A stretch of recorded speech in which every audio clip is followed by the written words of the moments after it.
On voit un long couloir noir avec justement rien au fond parce qu'on ne peut pas voir, c'est tellement noir. Et en plus, il y a le gros coup de verrou qu'il y a derrière, quoi. Le manque de lien affectif avec la famille, les amis, les enfants. Voilà, faut que tu puisses bouffer l'autre. Parce que sinon, c'est lui qui te bouffe. Ils sont tombés à 15 dessus, et le mec, il est reparti et il a ramassé ses dents par terre, quoi.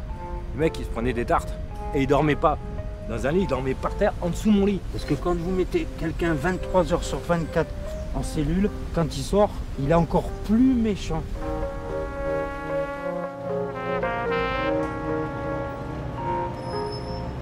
Surpopulation, suicide, récidive, l'inhumanité de certaines prisons françaises est régulièrement dénoncée par les autorités internationales. Casabianda, prison sans barreaux, accueille des détenus depuis 1947. Son but est la réintégration par le travail, la responsabilisation et la confiance. Cet établissement, unique en France, accueille jusqu'à 190 détenus. Triés sur le volet, c'est là qu'ils finissent pour la plupart leur peine.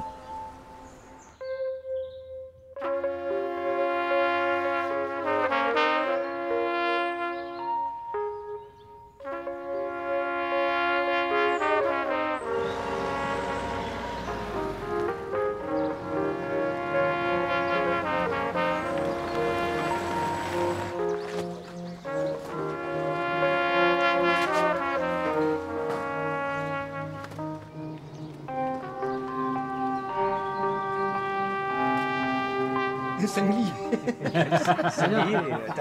Les sangliers, les délires, ils se baladent comme si c'était dans un jardin. J'ai une amie, je te promets. Vous avez été volontaires pour venir tous les quatre à Casabianda. Et je me dois de vous rappeler dès maintenant le contrat moral qui subsiste à Casabianda, à savoir la nécessité de vous former et de travailler ici. L'incitation à commencer ou à poursuivre un parcours de soins par rapport aux actes que vous avez commis et qui vous ont été conduits ici. Et puis surtout, la nécessité en permanence d'avoir un excellent comportement, tant envers les co-détenus qu'envers les personnels ici présents. De notre côté, tous les acteurs qui sont ici présents feront en sorte que votre détention se déroule au mieux et soit la plus utile possible en vue de votre réinsertion. Vous verrez qu'ici, vous allez pouvoir rapidement être responsable, alors soit de matériaux, soit d'élevage, et pour beaucoup, effectivement, autonome.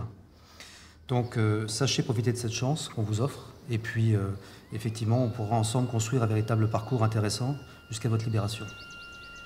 Si, à un moment donné, une partie du contrat n'était plus remplie, ça pourrait remettre en cause votre maintien sur le site. Il y a d'une part un gros travail qui est fait justement par rapport à l'activité professionnelle et à la formation, et aussi un gros travail qui est fait sur la durée par la prise en charge médicale au sens large, médicale, psychologique, psychiatrique. Et ce qui fait qu'a priori, le détenu qui sort d'ici, non seulement il a un métier entre les mains, il a donc par définition un employeur potentiel qui peut l'accueillir, mais il a aussi effectivement fait un gros travail sur lui-même par rapport aux faits commis et par rapport justement à la prise en compte de l'acte commis et à la gravité pour ne pas justement reproduire à la sortie ce genre de comportement qui l'a conduit ici en prison. Voilà.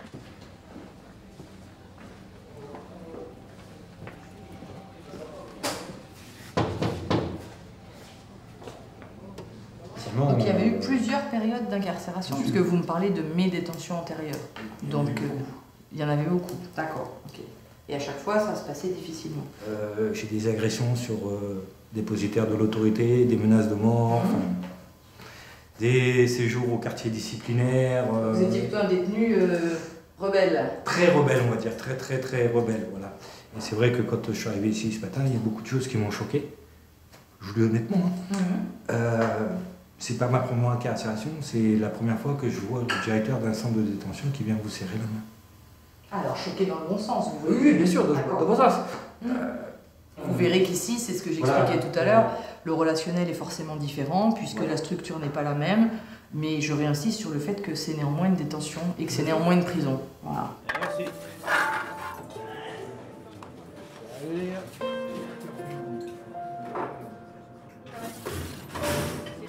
Messieurs.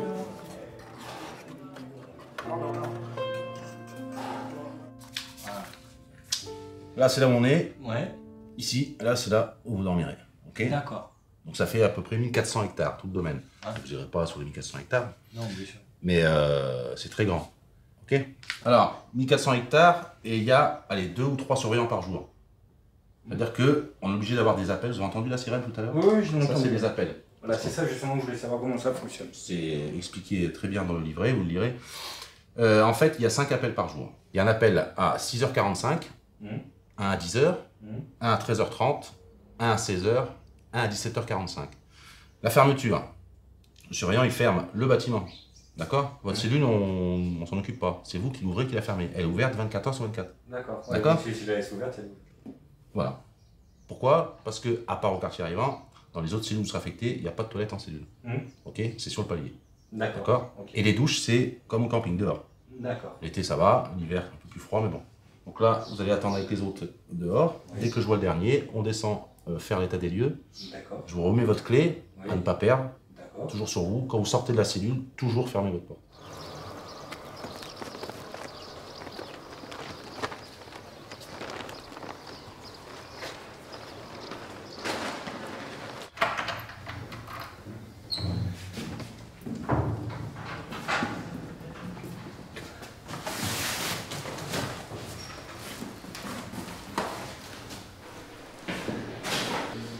Ça représente un petit peu un signe d'indépendance, un petit bout de liberté. Tu vois, ma clé de voilà, ma chambre. Là, c'est. Voilà.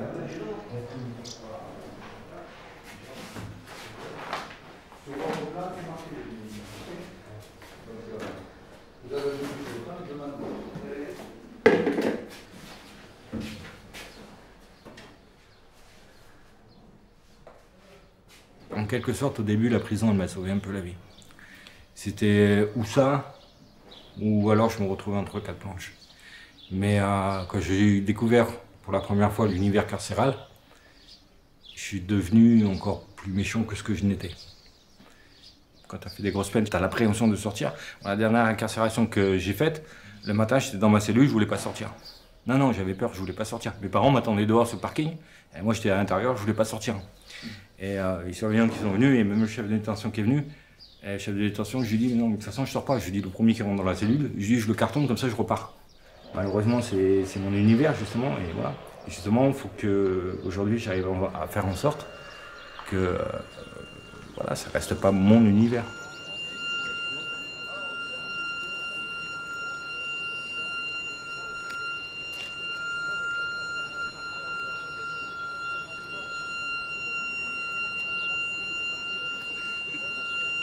Il faut savoir que les travailleurs, s'ils travaillent jusqu'à 17h, ils passent au poste se faire noter.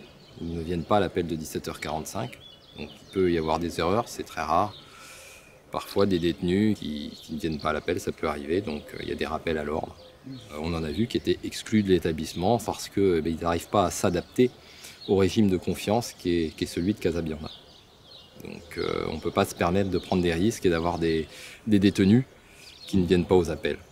Dans ces cas-là, ils sont exclus du centre de détention. En maison d'arrêt, le surveillant nous ouvre la porte pour nous emmener en promenade. Il nous ouvre la porte pour nous donner les cantines. Il nous ouvre la porte pour nous donner à manger. Il nous ouvre la porte pour aller travailler aux ateliers, pour aller à l'infirmerie, tout ça, quoi. Ici, non. Puis voilà, le matin, je veux dire, on ne vient pas nous taper la porte pour dire allez au boulot, quoi. On a un réveil, on se réveille. Enfin, ça fait partie de la vie dehors, quoi, je veux dire. Hein.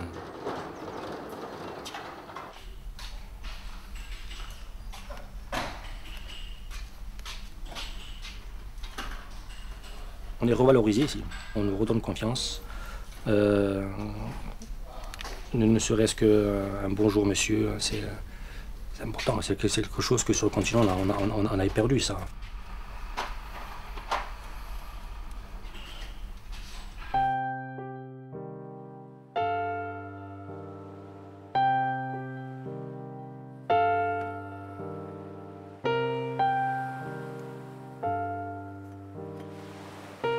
Alors là, je suis en train de délimiter la zone pénitentiaire, on va dire.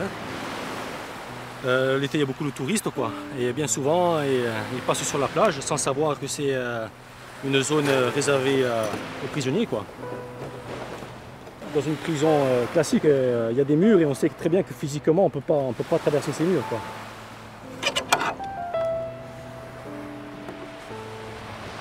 Physiquement, je pourrais y aller, hein, mais je sais ce que je risque en faisant ça, quoi.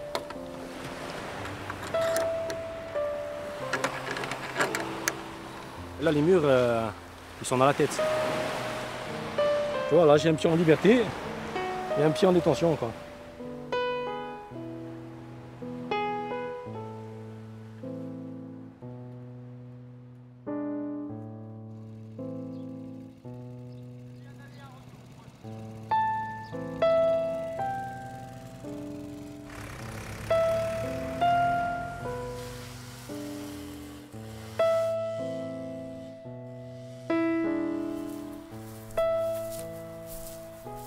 Bonjour. Il y a un peu de rosée ce matin.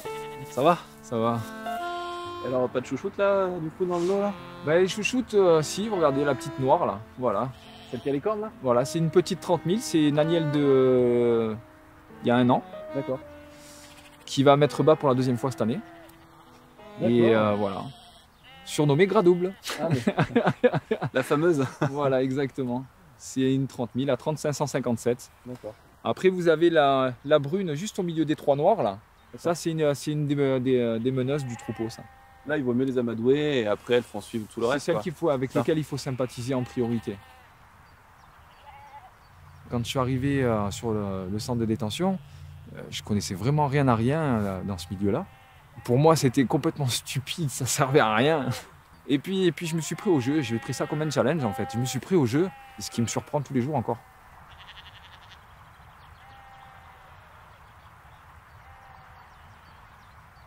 Moi, je prends énormément cet exemple-là. Il y a des associations qui se créent pour sortir les animaux de cage, mais on n'hésite pas à mettre les êtres humains en cage. Donc, je trouve un peu comment dire, j'arrive pas à trouver les mots. Ça me brasse encore. Hein. J'ai fait 6 ans de placard, là, j'arrive à la fin. Donc, ça remue beaucoup et c'est des choses qui restent gravées. Hein. Voilà, ce long couloir noir sans savoir où je vais, dans quoi je vais tomber. Il y a une odeur de rance renfermée. Vous arrivez, vous débarquez dans une cellule où vous avez 2 détenus. Vous allez vous retrouver à 3 dans 9 mètres carrés, avec sanitaire à l'intérieur. Vous faites votre nourriture dedans. Enfin, vous faites votre quotidien de vie dans ces 9 mètres carrés. Avec toute la promiscuité, j'utilise ce mot énormément parce que c'est vraiment ça, c'est un mot assez fort pour un détenu, la promiscuité entre détenus. Donc quand vous êtes en train de faire à manger, excusez-moi, mais vous avez votre collègue qui va à la selle ou enfin, au petit coin, c'est pas forcément évident de gérer tout ça. C'est la prison qui t'a détruit? Non, c'est la connerie que j'ai fait. Et la prison a mis un point final là-dessus.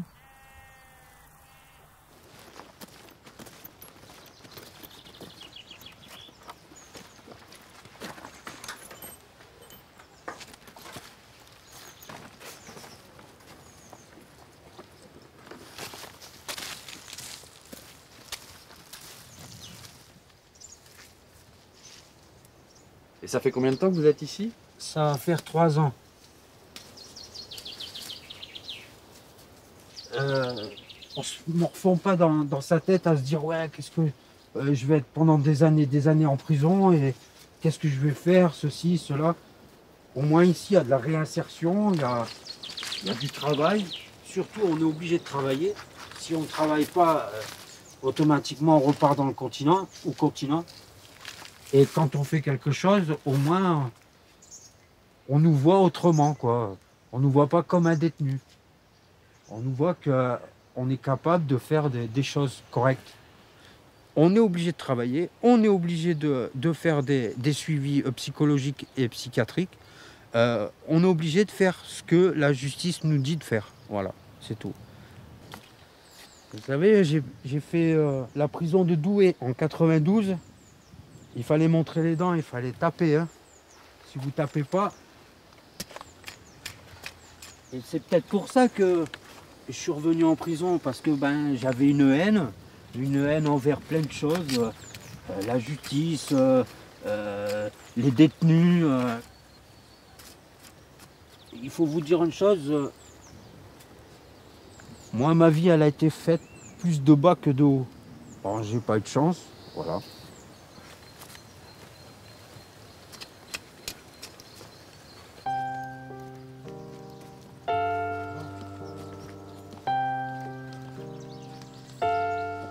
Vivre dans des voitures, je l'ai fait. Vivre dehors, je l'ai fait. J'ai fait pas mal de choses. Et c'est très dur de retrouver un logement, un travail. Là, mon point de vue envers moi, c'est de faire le maximum pour bien m'en sortir et faire mon projet de plateforme pétrolière. Voilà. Sinon, c'est pas évident.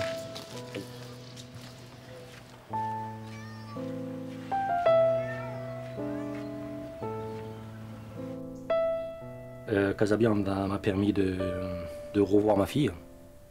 Chose pas que je pouvais pas, mais que je voulais pas faire sur le continent. Hein, je voulais pas que ma fille vienne voir son père derrière les barreaux, quoi. Hein. Ici, le cadre s'y prêtait, je veux dire. Hein. Je l'avais quittée, elle était petite, elle avait 3 ans, quoi. Hein. Maintenant, elle a 13 ans, quoi. Je veux dire, et puis, ça s'est fait tout naturellement. Hein. Je pense qu'elle était plus à l'aise que moi, quoi. Ça fait que maintenant, je vois ma fille 2 fois par an, quoi. En plus, je l'ai régulièrement au téléphone. On parle très bien. Elle me dit tout. Elle me raconte un peu ses petites amourettes. Ça fait bizarre, quoi. Voilà, ça se passe très bien, quoi. Là, on revient au mois de février. Alors maintenant, je m'attache à ça, voilà, je me raccroche à ça. J'attends ces parloirs avec impatience, quoi, je dirais. Bon, ça passe vite, on va dire. Voilà. Je ne l'avais pas encore rencontrée, là. Là, elle devait avoir 10 ans. Elle avait 10 ans, là, oui. Le dessin, ça te permet de t'évader, quoi. Voilà, si je reste fort aujourd'hui, c'est pour elle, quoi. C'est pour elle.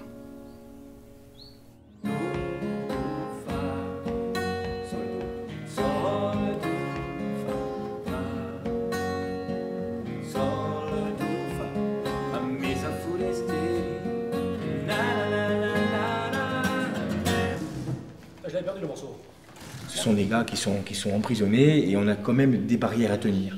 Mais malgré tout, les liens se créent, les liens humains se créent. Et il arrive un moment où ils se mettent à parler. Et bon, après, on sait très bien qu'en prison, il ne reste que 2 choses, l'espoir et la crainte. Et donc cette chanson parle de ça, des espoirs et des craintes qu'on peut avoir en prison. Per sopravvivere in sto luogo puzzicoso, ognuno a sua maniera, ognuno a sua preghiera, un sole, un sole, un sole in alto.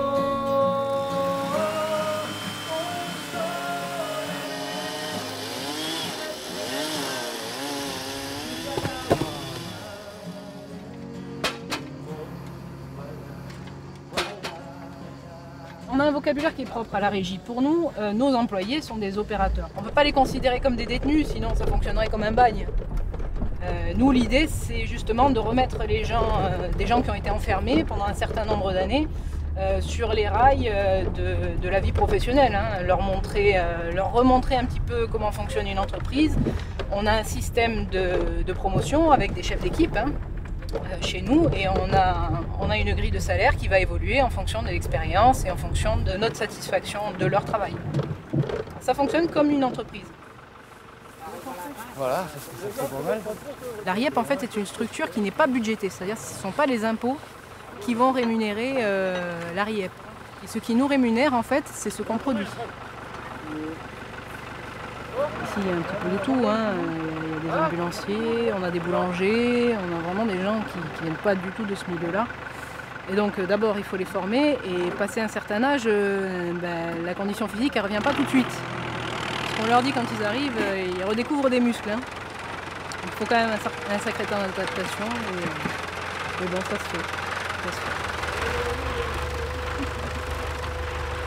On est confronté à chaque année à l'humidité qui rentre, qui s'installe dans la roche. Et on perd beaucoup de cadres, ils moisissent. C'est quoi votre solution? Acheter un bon produit, enfin un bon matériel. je m'en fous de mon salaire. Plutôt investissons mon salaire. Non, ben, Dans l'achat de quelques ruches, on investit, on fait mon salaire comme je autrefois à zéro. Non, oui, mais bien sûr, ouais. c'est pas important, non. l'argent.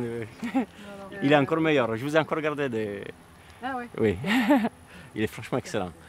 C'est un régal.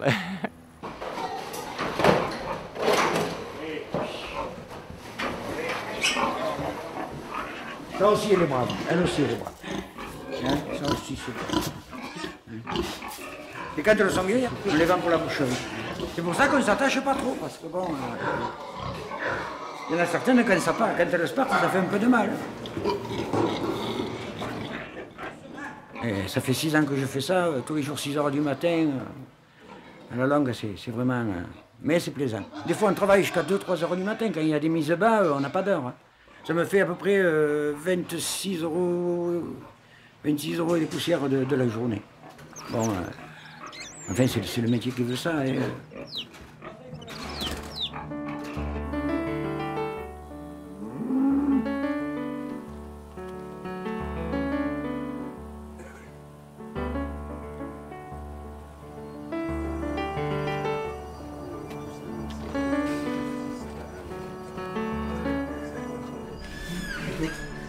Bonjour, 43,94.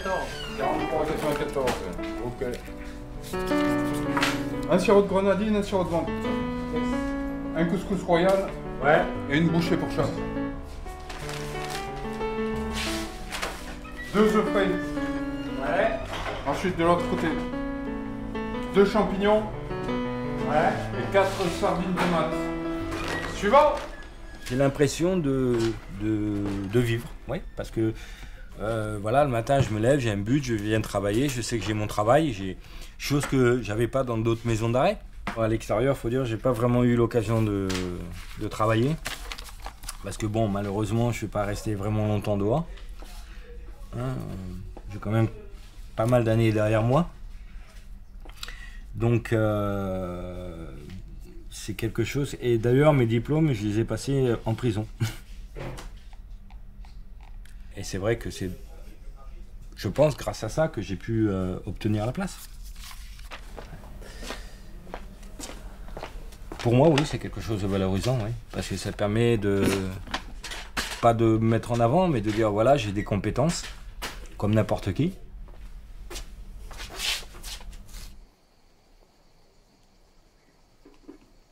Patrick Sébastien.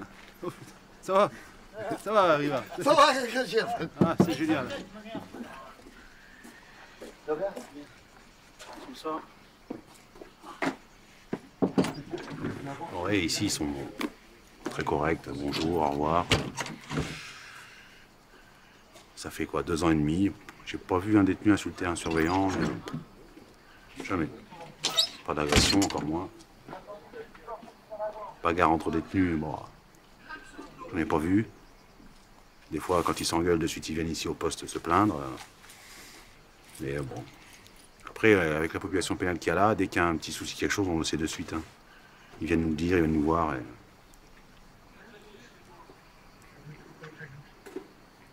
Et ils savent que voilà, s'il y a un gros souci, ils s'en vont, ils reviennent plus.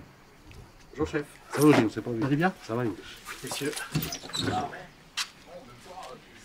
Voilà, ils ont tout à perdre. Hein.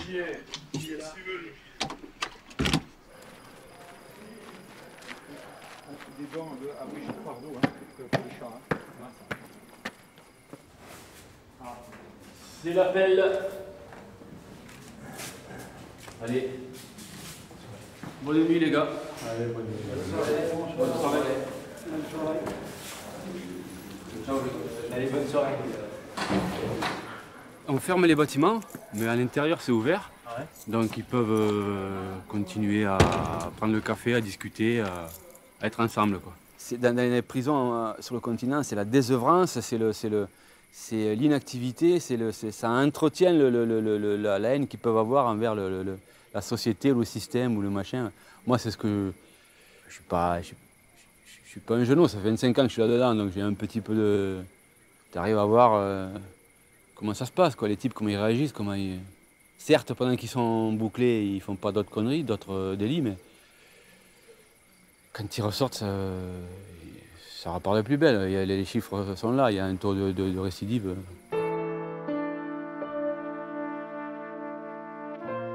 Quand on arrive dans un lieu clos, automatiquement, nous aussi, on se ferme, quoi. L'esprit se ferme, quand on arrive ici, tout est ouvert, je veux dire, voilà, on respire, quoi, voilà, notre esprit, c'est pareil, il aussi, il s'ouvre, quoi.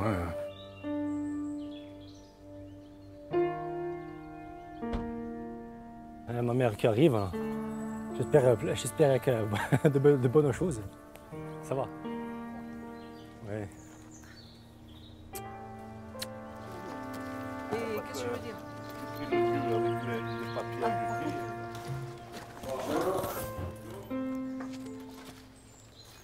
Qu'est-ce qu'on fait? On va manger là ou dehors? Si on passe dehors, on va se mettre dehors. Voilà. T'as vu Bastia? Ouais. Bon. Et ils ont eu le match volé, hein. Parce que le pénalty, il était flagrant. Hein. Il était flagrant, d'autant plus que le juge de touche, il était en face, il ne pouvait que le voir. Hein. Tiens, tu parles d'anguille, ça n'a rien à voir. Enfin, ce matin, je prends la jambe dans la douche, un serpent comme ça dans la douche. Bon? Oh, basta. Je sais pas comment il est rentré, celui-là. Et par la porte, hein. Je lui ai donné un quart, je voulais partir, je sais pas comment. Hein. Mais c'est une couleuvre. Oui, couleuvre ou pas couleuvre. Hein. Je n'ai pas demandé son identité, j'ai mis un coup de pied et c'est parti. C'est pas dangereux, la couleuvre. Oui, voilà. Ouais, t'es mieux ici qu'au Pontet. Au Pontet, attends. Ici, lorsqu'on vient te voir, on reste des heures entières. On peut passer la journée. Au Pontet, c'était combien? 45 minutes. 45 minutes ou 1h30 en demandant un double parloir. Quoi. Qu'est-ce qu'il y a fait à manger? Il y a les saucissons, il y a les haricots verts, il y a le blanc de poulet pané, il y a le fromage, yaourt, raisin. Ouais, et la petite, alors, là, oui, papa, j'ai fait une bêtise. Qu'est-ce que tu as fait? Elle me dit, j'ai dépassé de 50 € le forfait. Je lui ai dit, j'ai ma fille, j'ai 50 € que je te mets là pour le téléphone, c'est 50 € moins pour Noël, je lui ai dit. Voilà, exactement. Tu fais aussi comme tu peux. Ouais. Tu fais déjà pas mal. Ah, mais voilà, j'ai pas fait la morale, elle a déjà fait sa mère, c'est pas moi que je vais pas en rajouter dessus. Oui, mais il faut qu'elle comprenne. Ah oui, c'est sûr. Voilà. Ça fait quand même pas mal de temps maintenant qu'il est là. Il s'est un peu amélioré dans sa tête. Il sait très bien que ce qu'il a fait, ça ne s'effacera jamais, malheureusement. Mais il essaye de se remettre sur le chemin. Pour lorsqu'il va sortir, que ça soit mieux, quoi. Mais déjà, ce que tu peux dire, c'est que j'ai obtenu un diplôme que j'ai pas réussi à avoir lorsque j'étais à l'école, quoi. Ah, ça c'est vrai. Et j'ai évolué au moins de ce côté-là, quoi. Non, c'est pour ça, c'est ce qui montre que tu veux t'en sortir, quoi. Ben oui, hein, c'est sûr. Hein, en faisant des études, ça t'a permis justement d'avoir ce diplôme, quoi. Ouais. D'être sorti premier. Ouais. Et puis là, tu m'as dit que tu allais t'inscrire à la fac, à Corpy. Hein. C'est bien. Non.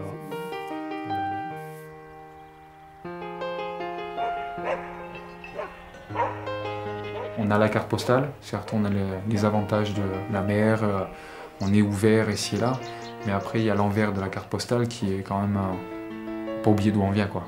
On a toujours les barreaux, mais on les a dans la tête.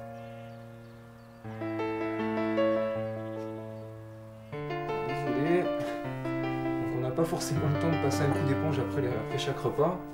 Donc, je veux dire, on travaille beaucoup et on n'a pas forcément le temps de vraiment s'occuper de nous. C'est ma prise de conscience ici qui m'a fait évacuer ma haine. En fait, j'arrivais avec un comportement de gars qui était en maison d'arrêt. Donc sur le qui-vive, hargneux, voilà, essayer de se mettre en avant pour montrer les dents avant le prochain, pour pas se faire démolir, quoi. J'étais sous tension tout le temps. J'étais une bombe à retardement, quoi. C'est qu'après, en prenant un peu de recul, donc c'est un gros travail à faire sur soi, du fait des remarques, des remontrances. Donc là, à ce moment-là, ouais, on prend conscience que là, il y a un problème. C'est pas moi. C'est pas moi, je suis pas comme ça. Bon travail, parce qu'il y a eu un gros travail qui a été fait. Et après, on essaye d'être, entre guillemets, normal, quoi. Vu le cas de conscience, la remise en question qu'on fait sur soi, on prend beaucoup de conscience de tout, et notamment de la culpabilité, mais ça, on ne peut jamais l'effacer. Le regret non plus. Voilà.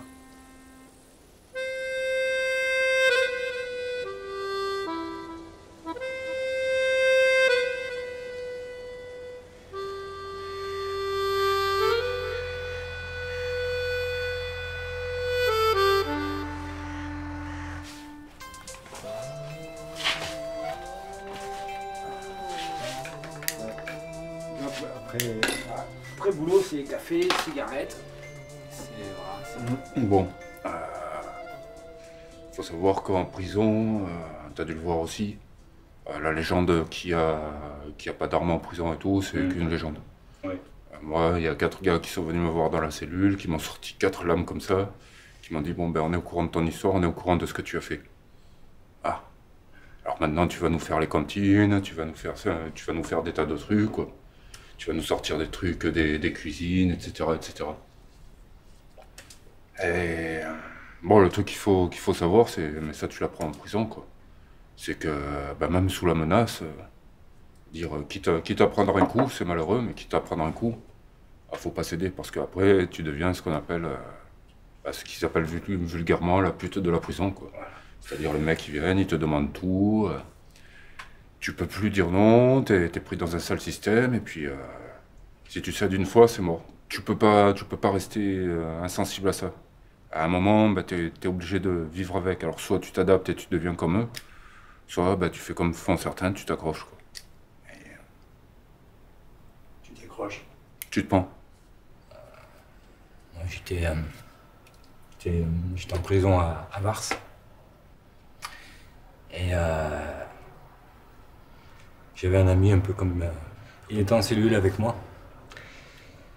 Et c'était quelqu'un qui avait une 50aine d'années, qui était là pour une affaire de mœurs. Donc qui était un peu victime, et puis bon, il n'avait pas le mental que j'avais moi. Bon, chaque fois qu'il sortait en promenade, j'étais obligé d'intervenir. Parce que voilà, quelque part, je le protégeais un peu. C'est quelqu'un qui avait le cœur sur la main. Il touchait sa retraite et tous les mois, j'avais ma cartouche de cigarette, j'avais mon café, sans que je lui demande rien, toi. Et à chaque fois, je lui disais non, mais arrête. À chaque fois, il l'achetait parce que ça lui faisait plaisir, parce que bon, il fumait avec moi, il buvait le café avec moi et tout, il fumait avec moi, toi. Et un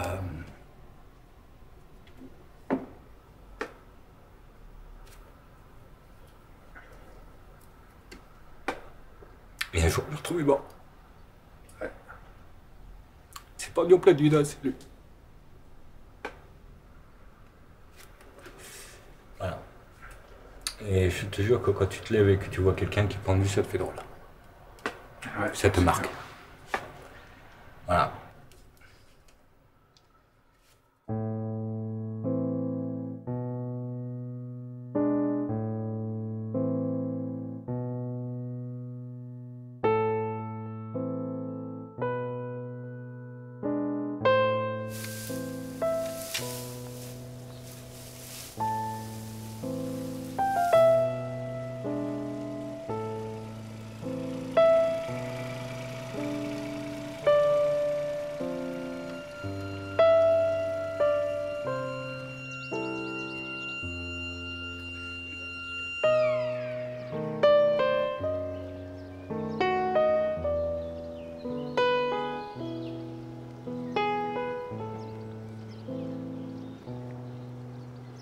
T'es en retard? J'étais en retard. Il y en a Oui? qui sont pires que moi. Non. C'est 3 semaines que j'ai le rapport d'incident.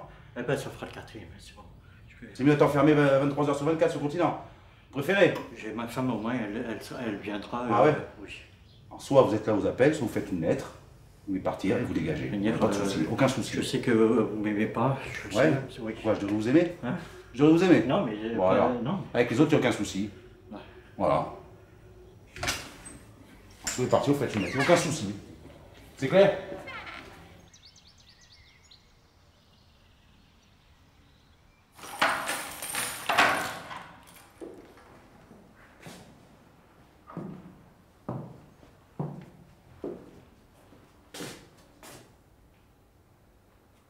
On ne peut pas mettre n'importe quel détenu à Casabian puisque par définition, c'est pas fermé. Donc c'est un régime de confiance. Donc il faut que la personne qui soit là soit digne de la confiance qu'on va lui apporter.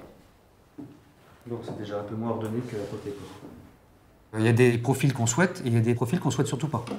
C'est ça le paradoxe. Donc majoritairement des délinquants sexuels, parce qu'ils ont un bon comportement, ou des personnes qui sont là pour homicide, mais plutôt des styles crimes passionnels ou meurtriers uniques, c'est-à-dire des circonstances particulières qui ont fait que. Mais également par rapport au régime de confiance, certains délinquants dont on ne veut pas, type trafiquants de drogue, escroquerie, abus de confiance, tout ce qui pourrait, de près ou de loin, s'apparenter à un marché parallèle ou à une absence justement de confiance qu'on pourrait apporter par rapport aux détenus.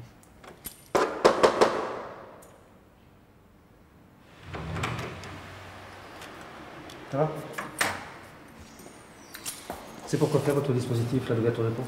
Ça, quand je suis là, c'est pour lire. Ah, c'est pour ventiler? Oui, oui. Mais quand je ne suis pas là, je l'enlève. Vous l'enlevez, hein? Ah, oui, C'est important, oui, ça, hein? D'accord. Non, non, c'est... Ok.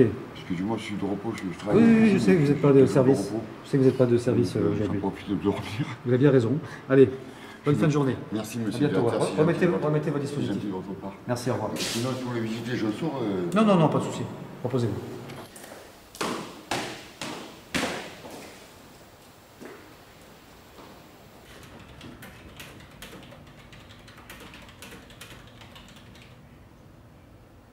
Alors on n'est pas loin de, si je comprends bien, de compte à régler avec elle ou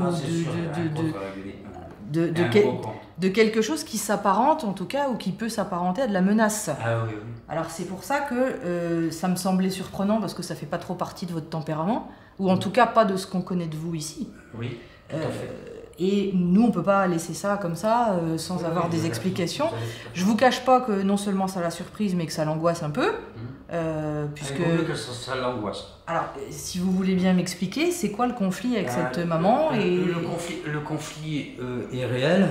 Rien que vous savez, sur une chaise, j'ai du mal à rester assis parce que j'étais attaché, j'avais 7-8 ans, elle a voulu se suicider. Tout ça, c'est ancré dans ma tête. Alors, je sais que c'est un travail, je sais que c'est pas maintenant que je vais oublier, c'est pas maintenant, parce que ça fait plus de 18 ou 19 ans que je pense à me venger. Voilà, c'est tout. Bon, moi j'ai déposé plainte, malheureusement, j'ai pas eu de chance, c'est qu'il y a eu prescription. Comme je peux pas faire payer par rapport à la justice, elle paiera autrement. Ça me dérange pas de retourner en prison. Est-ce que vous avez déjà été violent avec elle? Par le passé? Oui, plus d'une fois. Mais bon, la question n'est pas là. Je vous explique pourquoi j'ai fait cette... Oui, mais la question, elle est quand même un peu là. Ah, oui, oui. Mais expliquez-moi. Pendant 4 jours, j'ai pas dormi. Il n'y a pas longtemps, hein, c'est la semaine dernière. Les réflexions, dans ma tête, c'est purée. Chaque fois, c'est vrai que moi, quand je fais une connerie, j'assume, je vais en prison. Par contre, des personnes comme ma mère, elle, ça passe à l'as. Voilà. Vous savez, cette prison-là est très très bien. Mais sauf que la nuit, on pense. Ce qui s'est passé dans le passé, vous n'allez pas le changer. Votre enfance, vous ne la changerez pas. La vie que vous avez eue avant la détention, vous ne la changerez pas. Sauf que ce temps-là, qui est quand même un temps long et que vous utilisez correctement, il faut se dire comment je vais l'utiliser au mieux pour que la vie d'après, elle ne soit pas la même que la vie d'avant. J'y pense pas. Et bien c'est à ça qu'il faut penser. Vous voyez pas que ça fait pas des années que j'y pense pas? Mais ça fait, alors 16 ans exactement. Vous savez, quand on a des années de violence et des années de prison, moi je sais plus un cœur que j'ai, c'est un morceau de pierre. Et ben alors du coup c'est quoi? La haine. C'est la haine. Mais ça va, la haine elle a jamais été bonne. La haine elle a jamais été bonne conseillère de rien. Ben, je suis en train de... Je dis pas que c'est de votre faute. Je fais le maximum. Je vous explique qu'à mon avis vous faites fausse route. Je sais, je fais fausse route. Et que vous allez à nouveau, non seulement vous réglerez rien sur cette haine ou sur ce qui s'est passé avant. Parce que je dormirai mieux après. C'est ce que vous pensez au jour d'aujourd'hui. C'est ce que vous pensez. Sauf qu'effectivement tout ça, nous on est obligés à un moment donné d'en faire quelque chose.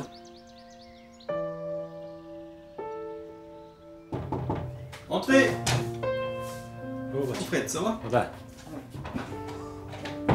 J'attendais ta visite. Étant détenu, est-ce que vous pensez que le fait de ne pas participer physiquement au cours, ça peut me pénaliser le jour de l'examen, quoi? C'est justement tout ça qu'il faut voir ensemble. Quoi qu'il arrive, il y a des aménagements possibles, j'imagine, hein, mais ça c'est l'aspect pédagogique de la procédure et il n'y a que la responsable qui peut la définir. Ok. Bon, ben écoutez, c'est tout en fait. Hein. En France, on se contente de faire de la répression et d'enfermer. Mais enfermer, ça ne résout pas les problèmes, ça les fait coulisser dans le temps. Quelqu'un qui reste 10 ans sans aucun accompagnement, probablement dans 10 ans, il va ressortir avec les mêmes difficultés, la même problématique. Est-ce qu'on a avancé? Non. C'est difficile d'aller contre l'opinion publique. Quelle que soit notre opinion politique, il faut être courageux, quoi. Il faut aller vers quelque chose de plus progressiste. Il faut prendre des mesures plus courageuses que ça. quand vous me disiez. Bon, c'est pas grave. C'est pas grave. Du coup, les jeans, on pourra pas te les. Pas grave. On te les enverra. Je te les avais donnés l'autre jour? Non, il me semble. Il y a quelques temps en arrière, on aurait été incapable d'être tous les quatre là au parloir. Oui. J'aurais été incapable de discuter avec mon père. Voilà, c'est clair. Voilà, ou on se serait engueulé, ou on se serait foutu dessus, ou voilà. Et le jour où ça vous arrive, que vous avez un fils d'incarcéré, vous êtes longtemps à dire mais qu'est-ce que j'ai fait, mais pourquoi, et à la limite on n'ose même plus sortir parce que le regard des autres, les gens ne comprennent pas, nous tournent le dos, nous incriminent parce que quelque part c'est de notre faute. À l'époque j'étais un peu un paria, parce que voilà, j'étais en prison, mais des fois tu entends des gens dehors. Voilà, les centres de détention comme celui-ci, ça devrait jamais exister, on devrait tous être pendus ou tous avec la peine de mort. Aujourd'hui, il y a une tranche de population importante qui, dès qu'un prisonnier il est en prison, il n'y a plus de crainte à avoir. Mais après qu'il peut crever en prison, on s'en fout. Moi, j'étais de l'autre côté avant, je ne vous le cache pas. Certes, ils doivent payer leurs dettes, mais de l'humanité, par pitié, on est des êtres humains et c'est tout, quoi. Et effectivement, aujourd'hui, les gens qui ont des opinions différentes, je les respecte, mais quelquefois qu'ils cherchent un petit peu à essayer de comprendre la vie, en quelque sorte. C'est Bernard qui est là? Oui, je crois. Oui.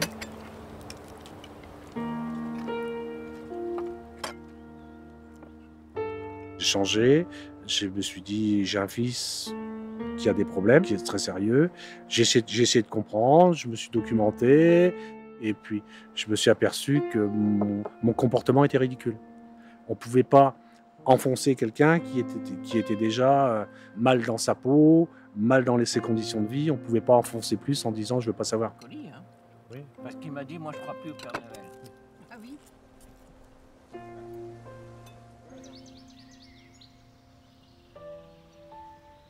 Donc le jour du débat, il y aura le juge d'application des peines, il y aura le procureur de la République ou un de ses substituts, il y aura vous, forcément, et votre avocate. Le plus angoissant pour moi, c'est pas vraiment le débat contradictoire en lui-même. Ouais. C'est la façon... voilà, c'est l'abord du sujet de mes gamins, quoi. C'est vraiment ça qui m'angoisse le plus. C'est ma réaction par rapport à ça. Alors justement, c'est ça qu'il faut travailler. J'ai pas été déchu de mes droits parentaux et on m'empêche de voir mes gamins, ne serait-ce que même d'avoir des nouvelles. Voilà, vos enfants et l'affaire, c'est deux choses différentes. Ouais. Je pense que ça fait quand même partie des éléments importants. De montrer que ça vous effraie, mais de dire, voilà, je suis père de famille, moi, plus que tout, ce qui m'intéresse et ce qui me guide, c'est de renouer contact avec mes enfants, parce que je comprends pas d'ailleurs pourquoi j'ai plus de contact. Donc, ça fera partie aussi d'un de mes projets, de mon projet.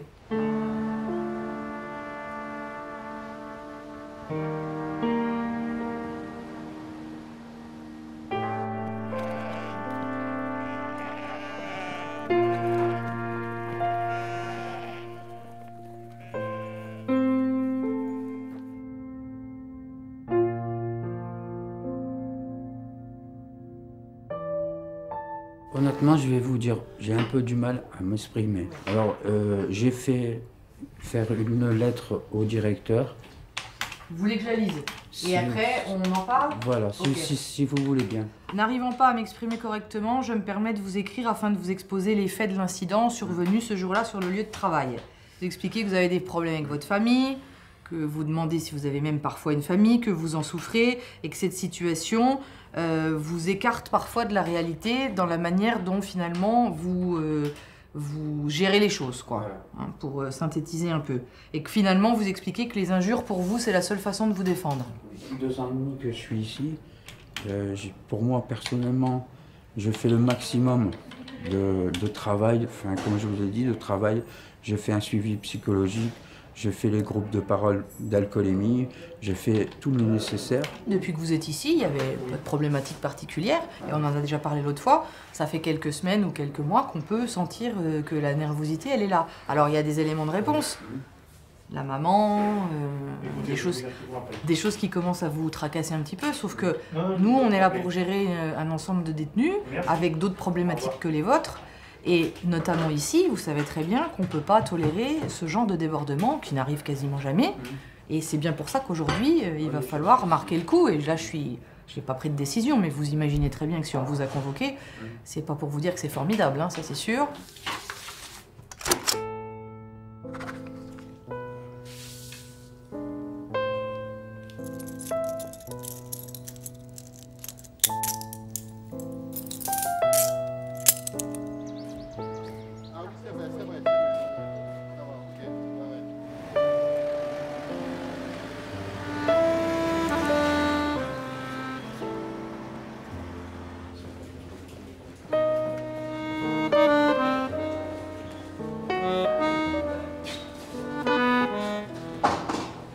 J'ai deux images qui me reviennent en tête.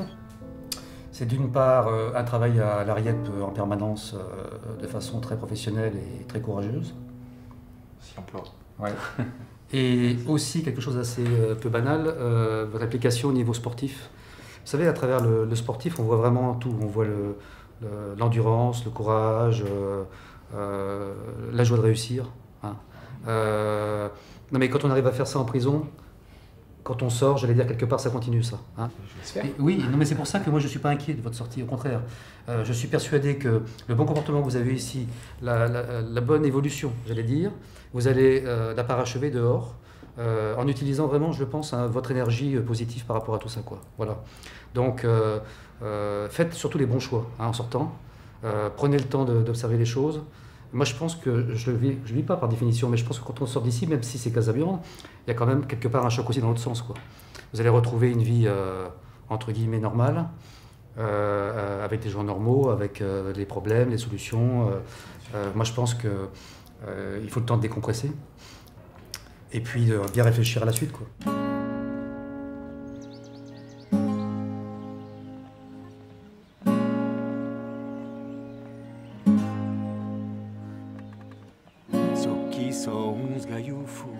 Faccia un mondo awa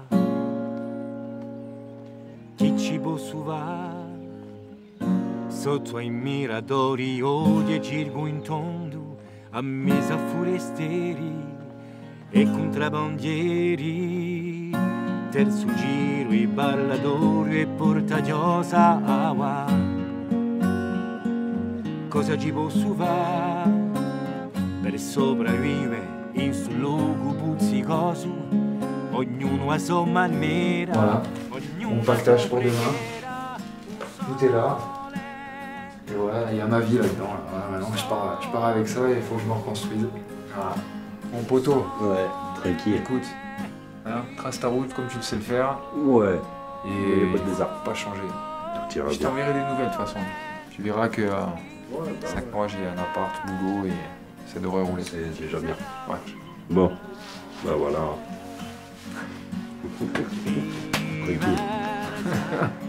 Mais t'inquiète, on se reverra dans un meilleur contexte. Oui. De manière, tu sais quoi, je me dis, le pire des cas, il me reste 3 Noëls à faire. 3 Noëls.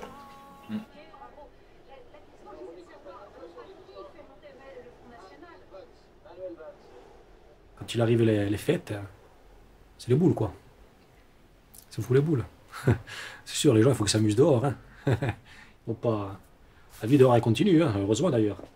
Mais voilà, je zappe. Du moins, je ne regarde pas les émissions où ils montrent les gens dehors faisant la fête. Enfin, en général, les soirs de Noël, j'essaie de dormir le plus tôt possible, quoi. De par ce que j'ai fait et tout, j'ai pas le droit de me plaindre, quoi. La famille à qui j'ai fait du mal souffre plus que moi, quoi. Je dis, voyez, moi je suis ici, je suis à Casabian, certes, hein, je fais ma peine, hein. Mais ma peine, elle ne s'arrête pas à la fin de ma peine, quoi. Je veux dire, ma peine, elle continue, hein. C'est à vie, quoi. Je veux dire, moi, dans mon cœur, j'ai pris perpète, hein. J'ai pris à vie la condamnation, quoi, hein.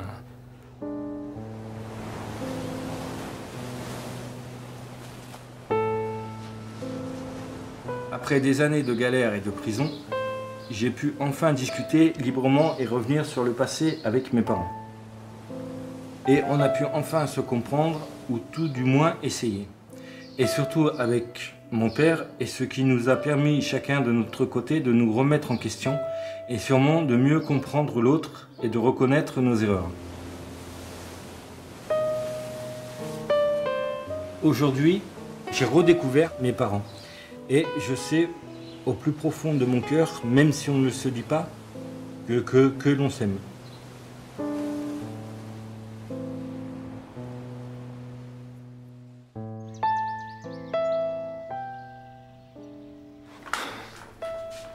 Machin, ouais. Oui, Voilà. merci.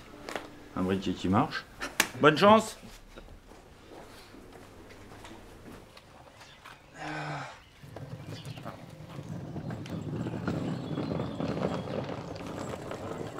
Ah, yeah, je suis dehors. On est fini avec tout ça.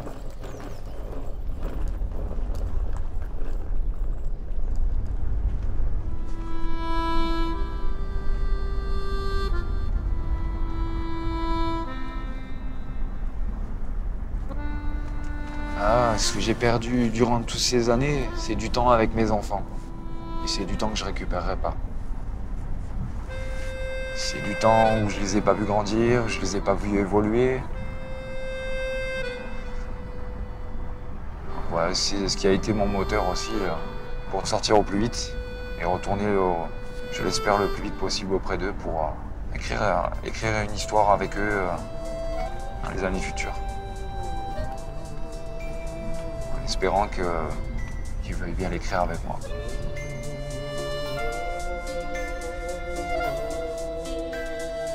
Donc voilà, mon challenge il est là.